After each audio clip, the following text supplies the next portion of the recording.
And did you find me? No, I wanted you to tell me where you were. Well, who do you work with?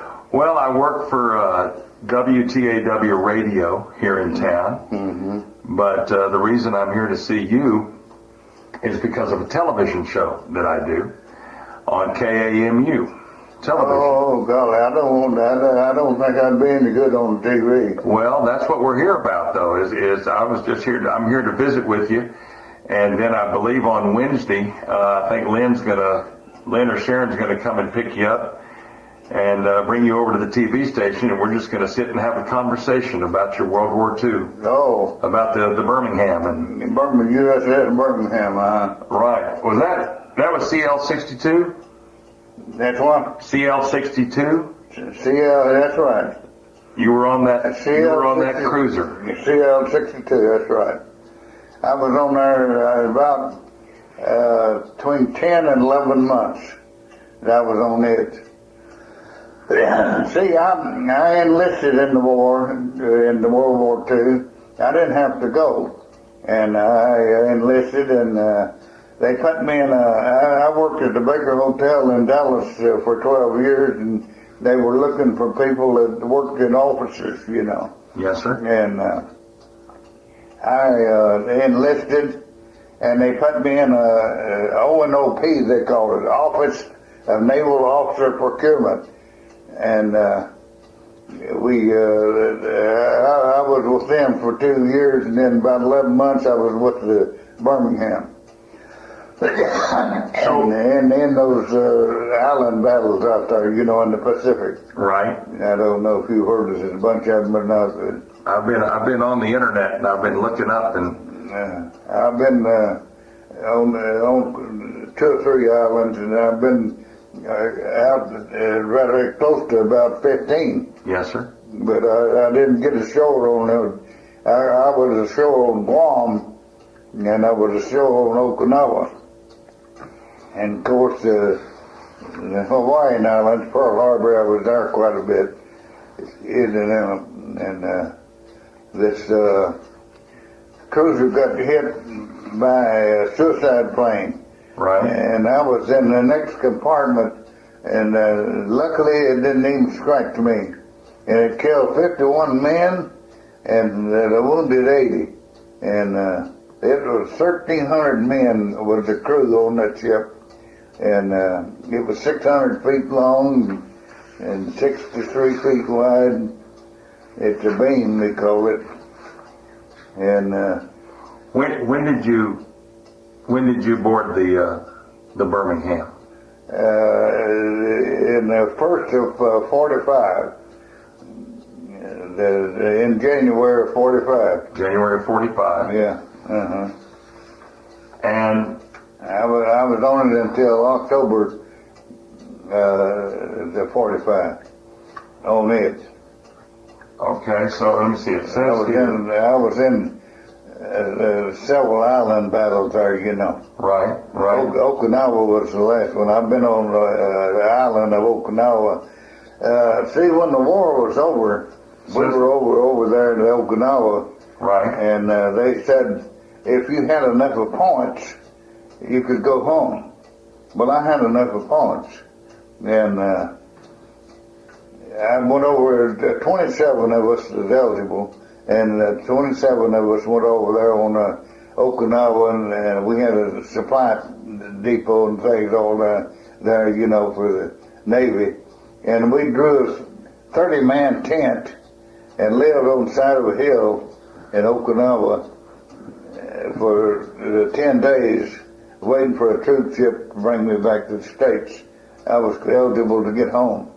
And the ship didn't come home, you know, later. So, but anyway, I was in a lot of those island battles. I didn't get ashore, didn't do anything, you know. I don't know if you've heard of. Have you heard of any of those out there? Heard of what? Those islands. Yes, sir. Sure. Huachilan, Inuitok, Saipan, Tinian, Guam, Ulithi, Iwo Jima, Karamarato, Aishima, and Okinawa. That was all those islands. And the Birmingham steamed to all of those, right? Yeah. We see it's a ship that can bomb the island or defend against airplanes. Right. And we defended. We had gun barrels on that thing that was just unbelievable how many gun barrels there was. There's about 40 gun barrels of different sizes on that thing. Yes. And I took part in a lot of those island battles that I didn't even get my foot on, you know. But luckily, I got on Guam. I had a brother on Guam, and luckily my ship came in there, and I went over, got all permission to go over on the island and visit him, and I visited him on on Guam. Right. And but it was quite an experience. Why did you enlist in the Navy? Because eventually they was going to draft me if I didn't do something, and I didn't want to be in anything except the Navy. I had a choice. Right. I enlisted in the Navy because that's what I wanted to be in. I didn't want to be in the Army, and that's where they probably put me. And so you made the decision first. You made the decision first. That's right. I didn't. I wasn't drafted or anything. Right. And I decided that I wouldn't even have to go home. I was the night manager of a hotel there in Dallas. Have you ever been there, Dallas? Oh, sure. Yes, sir. I lived up there for quite a while. Yes, you sir. ever hear of the Baker Hotel? Yes, sir. And that's where I worked. I worked there 12 years. Right there on Commerce Street or in downtown Dallas. What was the other hotel that was across the street from it? Dolphus. Dolphus, yes. Yeah. Right. And what'd you do there at the Baker Hotel? well, I started out as a bellhop. Right. And I wound up as the night manager of the Baker Hotel. I came on the job at 11 o'clock at night and on there till 7 the next morning. And see, the government decided that the hotel industry was essential to the war effort. So the point is that they didn't draft people that was eligible to do big things in the hotel business. And so I wouldn't have never been drafted. They told me that I probably wouldn't have been drafted for quite a while if I had not enlisted. But they said that the hotel industry is essential to the war effort, and they want you to stay here and work in the hotel. Well, heck, I didn't do it. I joined anyway. And like I say, they put us in a office. We're looking for future officers. Right. And waves, you know what waves are. Yes, sir. Did you ever hear that joke about the waves at the Navy had? How the Navy tells the temperature of the ocean? How? Stick your finger in a wave. We probably can't tell that one on television. Were you ever in the military? No, sir, I was not. But I'm getting to learn a whole lot about the veterans by doing this TV show and radio shows that I've done also. Mm-hmm. So what was your job on the Birmingham? Well, they were just getting started in a computer room. And I worked in this computer room. We aimed the guns and told them when to shoot and when not to shoot.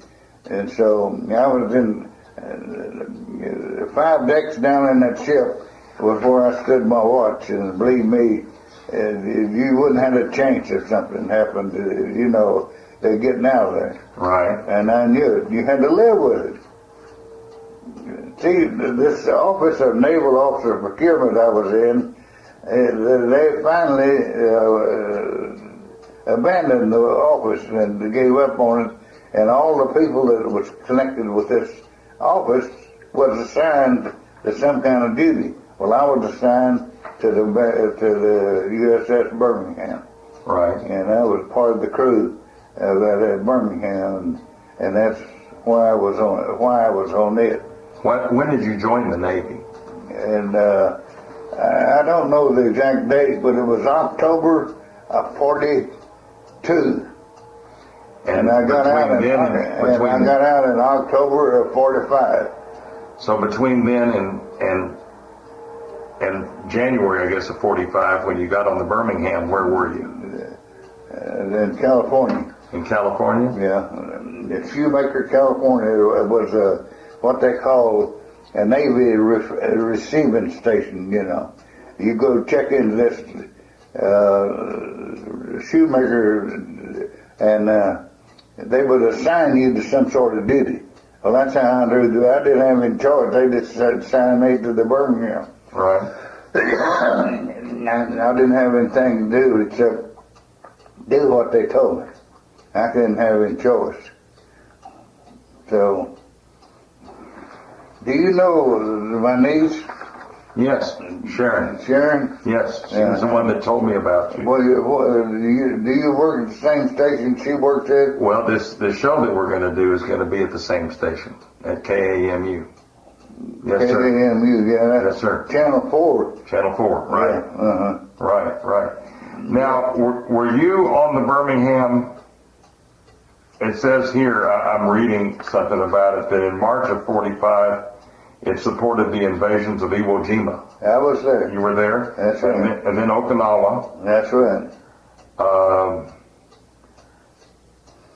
And that you were in Okinawa, or off the shores, I guess, of Okinawa for quite a while, right? For several months, or a couple of months. No, I was just 10 days on Okinawa. Oh, just 10 days. Okay. Yeah, we got a receiving a tent for 30 men, you know, Right. and it was 27 that was eligible to go home. And we went over on the island, and they let us have a tent that would hold 30 men, and we pitched it on the side of a hill out there, and lived there. And I lived there 10 days waiting for a troop ship to come back to the States. And I finally came back to San Francisco. So you heard of the Golden Gate Bridge. Sure. I've been under it, and I've been on it. Yes, sir. So I in and out of there several times in San Francisco that I was fooling with it. What about you referred a moment ago to the kamikaze plane, the suicide plane. Yeah. That was when you were at Okinawa, is that right? No, I was not only when it. Let's see.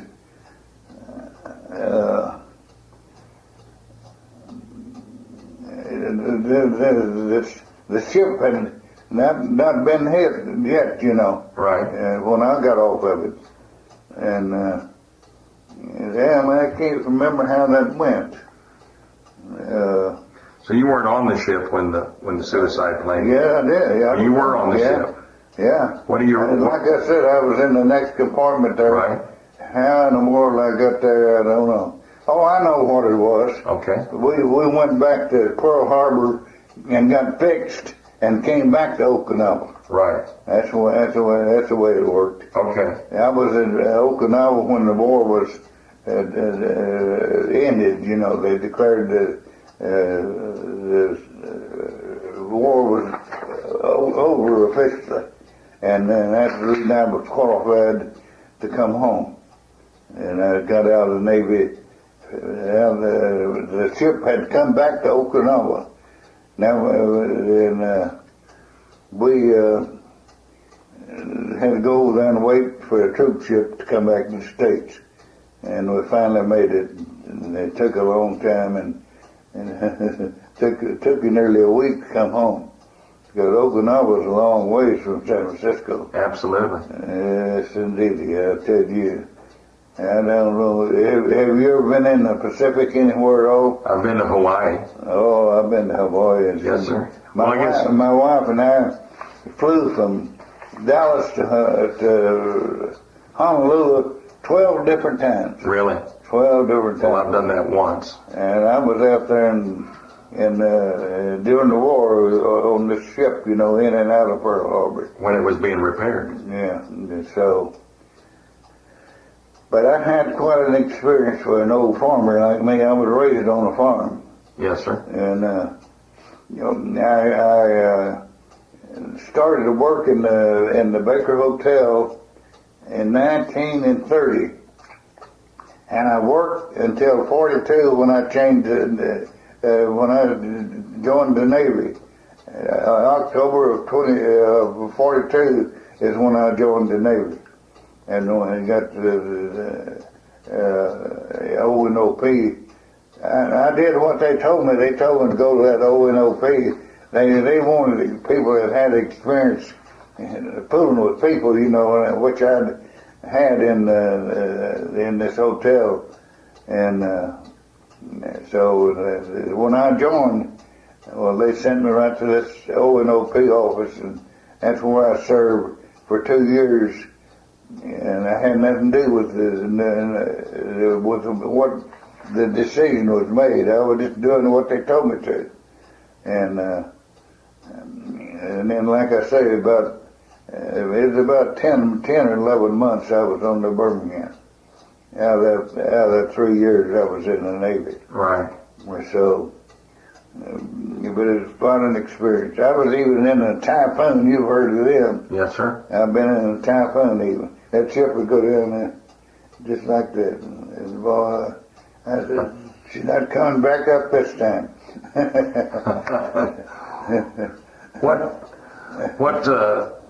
What battles do you remember? I mean, Well, the two of the worst ones, it was Iwo Jima and Okinawa. We fought some smaller battles, the islands, smaller islands, didn't amount to very much. Shima is another one that didn't amount to very much. Ieshima. Right. Iwo Jima. And when we got hit in Okinawa by that suicide plane, that was in May of 45. Right. And we were in the Pearl Harbor around 3 months getting fixed. Right. And when we got fixed, well, we had been assigned to take part in the invasion of the mainland of Japan. Those 3 islands, Kyushu, Honshu, and Hokkaido. Yes, sir. We had been assigned to take part in the invasion. We're going to invade the main islands of Japan November the 1st, 1945. But they surrendered. Right. So we didn't have to. That's why we went back to Okinawa. And so you were prepared to fight a ground war in Japan. Yeah. When, of course, that was avoided by the dropping of the bomb. The ship had been, received what new stuff that they had. Every time they had a battle, they had new stuff to improve the ship, to fix it as good as it could be fixed. Yes, sir. And so I took part in that. We were in Pearl Harbor 3 months getting it fixed. That suicide plane was a 500-pound bomb, dove into us at Okinawa, and like I say, the ship was so crowded. Anytime you did anything anywhere, you'd hit somebody, Right. And that's what happened to this deal that knocked us out of the war. Actually, See, when we were hit in Okinawa, we weren't too far from Guam, and we went into Guam and got a hull fixed, patched and all, you know, so we could get to Pearl Harbor. Is that KAMU? Yes, sir. She hosts a TV show. Yeah. And the show that I do on veterans actually comes on right after her show, I believe, on Saturdays, I believe. I want to show you this thing This here. picture, I've got it right here. Oh. I already took it down because I wanted to ask you about it. Did you find me? No, I wanted you to tell me where you were. Well, you see this back line here? Yes, sir. Not the front line, the back line. Mm-hmm. And the guy's in a different uniform here. Well, I'm there next to him. Okay. In the back line. Okay. Read on the back. She wrote on there. Oh, okay. There you go. Center right, second row. Okay, I think I see you. Well, anyway, that's on the Birmingham. Right. Oh, there's a lot of things you could have done then that you made this ship known better, but heck, I was interested in this, doing the job and getting home. Absolutely. I'll tell you kind of go ahead, have a seat. Okay. Have a seat. There you go. I'll tell you kind of an ironic story, but before you boarded the Birmingham in 1944, I guess just before you were there, in October of 1944, the Birmingham was involved in a battle in the Leyte Gulf. It was fun. It was involved in a battle in the Leyte Gulf, and one of the things, and it burned. Well, it was next to a carrier called the USS Princeton in the Leyte Gulf. Heck, I know that about that. Right. It killed over 200 men on my ship.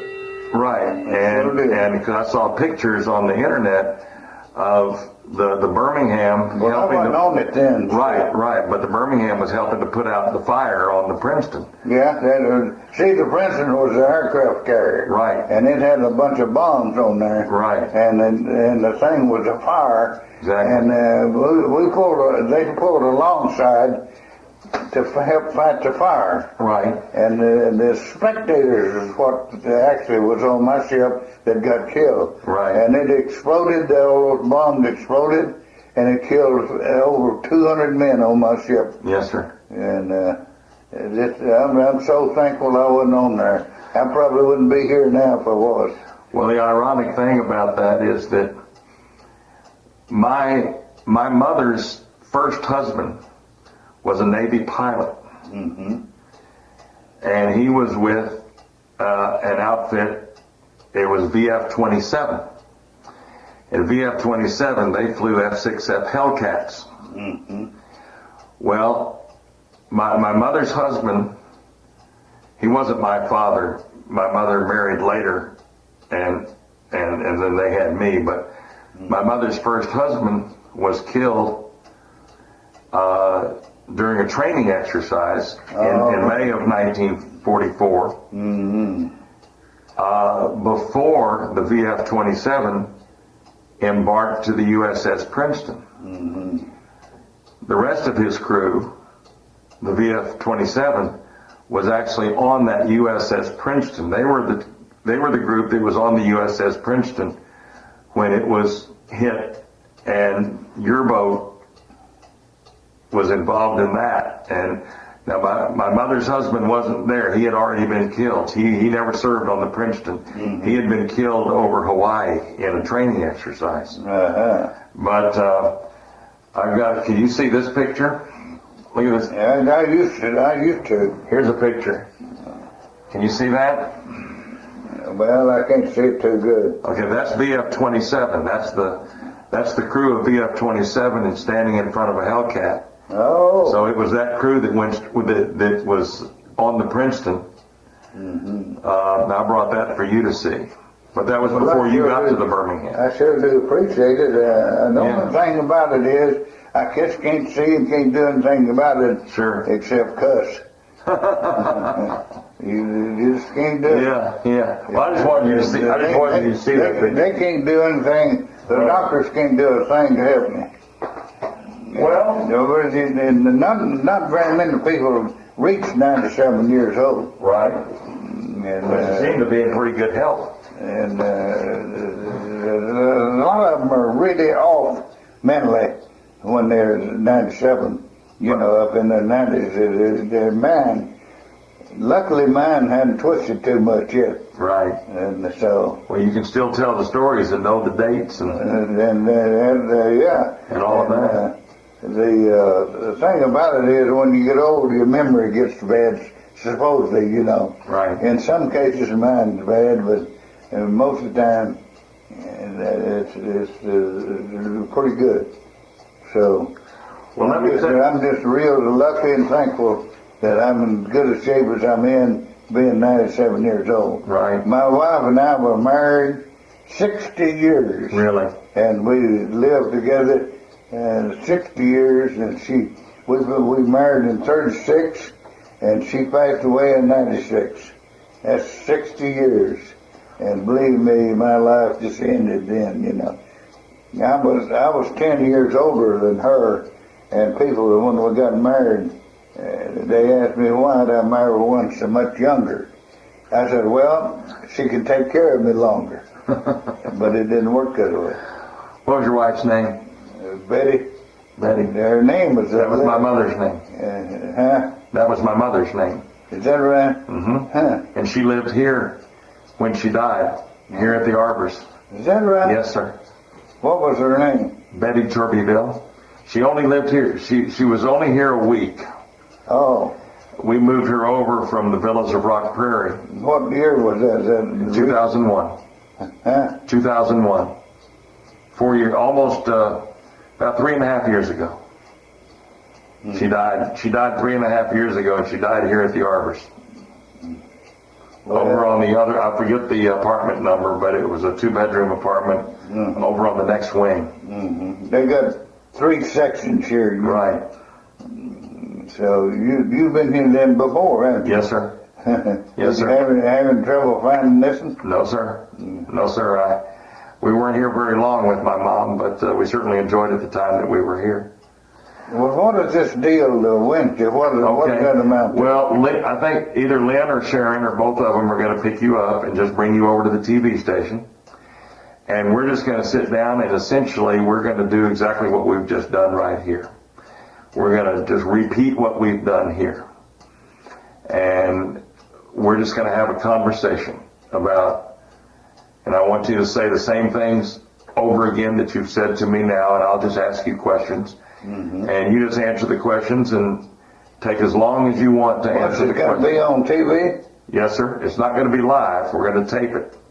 It won't be on live television. It'll play probably about 2 or 3 weeks later. What kind of clothes do you have to wear?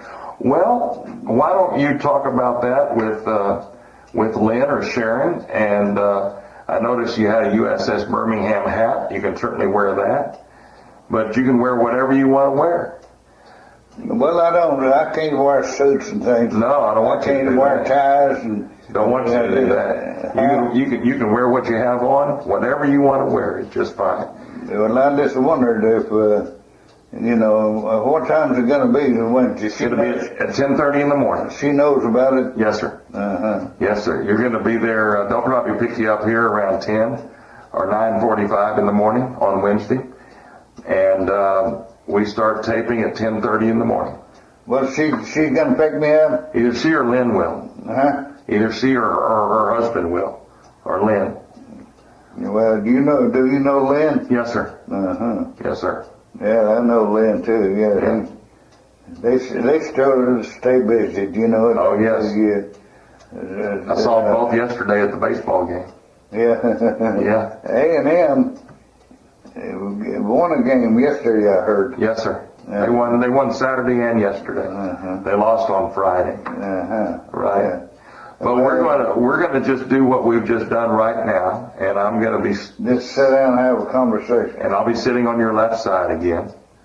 And am I talking at a good volume right now? I have a hearing aid that's in this left ear, and it's a little help when I'm using it, you know. Right.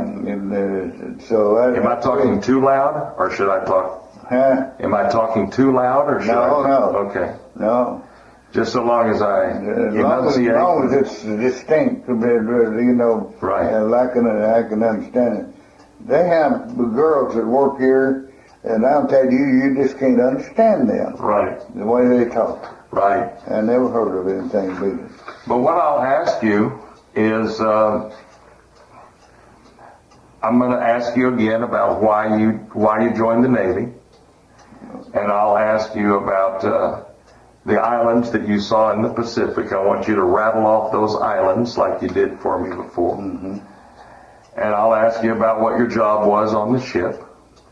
Well, we aimed the guns at it, Right. and they couldn't fire unless we told them to. Right. We had a bunch of officers and enlisted men in there, you know, and they run this. They called it a computer run. They were just getting started with computers back in those days, you know. It wasn't nearly well known like it is now. Right. A computer does a lot of things now they never dreamed that it would happen. I don't know anything about it myself, but I did what the officers told me to do, the best I could do. But the reason I joined the Navy is I didn't want to get drafted into the Army. That was the main thing. And later I found out that I wouldn't have been drafted. Right. But right. too late. Yes. You wouldn't have been drafted because of your hotel job, right? Because it was called an essential industry. Uh-huh. Right. Yeah. I'm going to ask you about the Baker Hotel and your jobs there and all of that. I'll ask you about that. Mm-hmm. I'll ask you about what battles you were in. You can talk about Iwo Jima and Okinawa and what you can recall about the Japanese plane, the suicide plane hitting you. Mm-hmm. And we'll just talk more about the Birmingham. And what we haven't talked about here is about your younger brother. You said that you did see him in Guam. In Guam, right? He was stationed on the land there in Guam, you know, on the island of Guam. He wasn't on the ship. He was stationed on the Guam. What's your brother's name?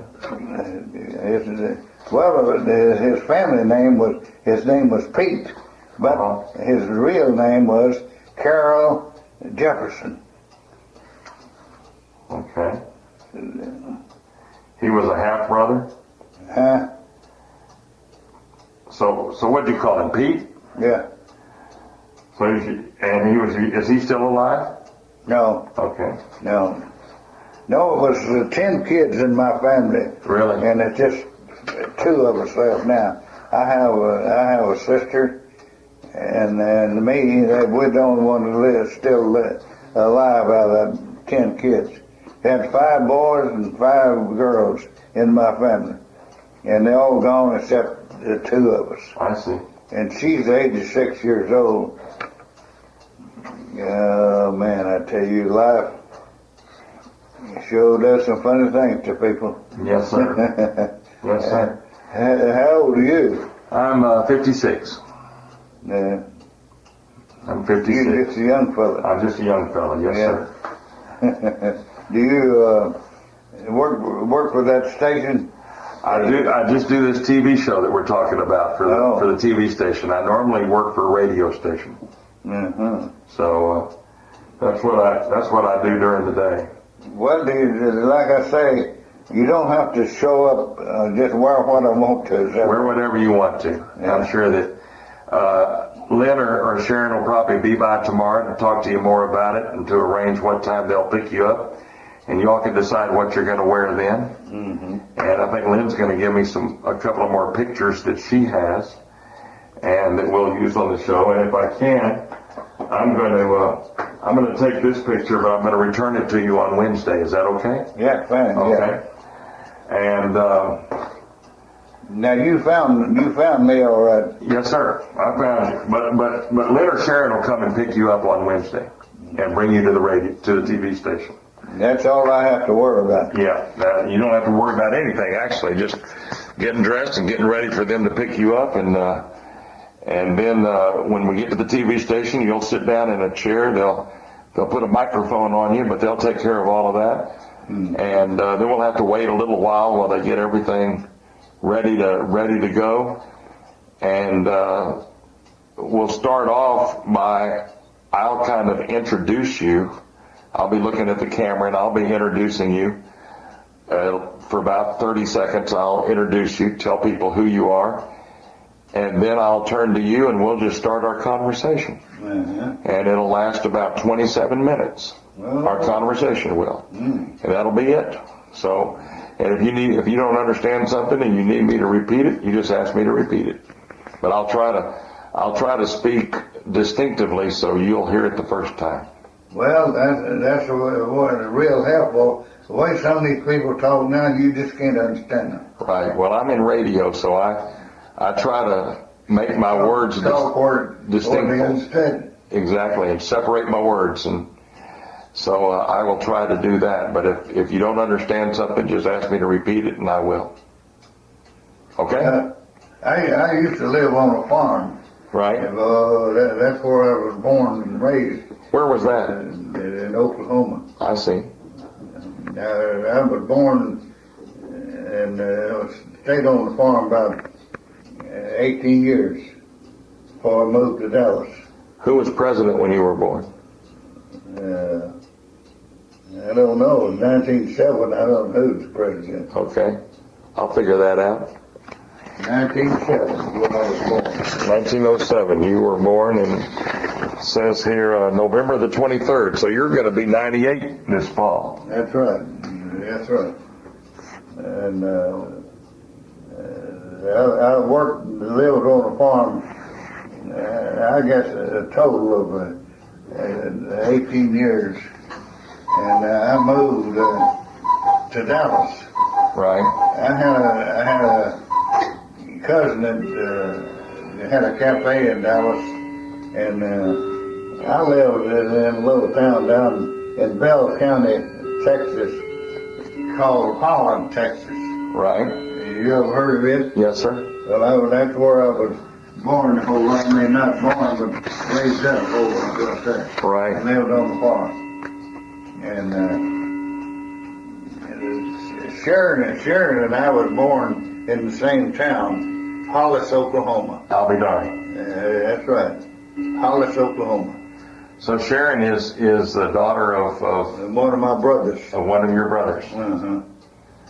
And of course he's gone too, right now. So, but anyway. And where does you say you have a sister that's still living? Yeah. Where does she live? She lives up about 40 miles northwest of Fort Worth, Bridgeport. Oh, okay. Bridgeport, Texas, where she lives. Right. She lives in a home like this. See? Right. And her husband died about a couple of years ago. I see. And they've been married over 6 years.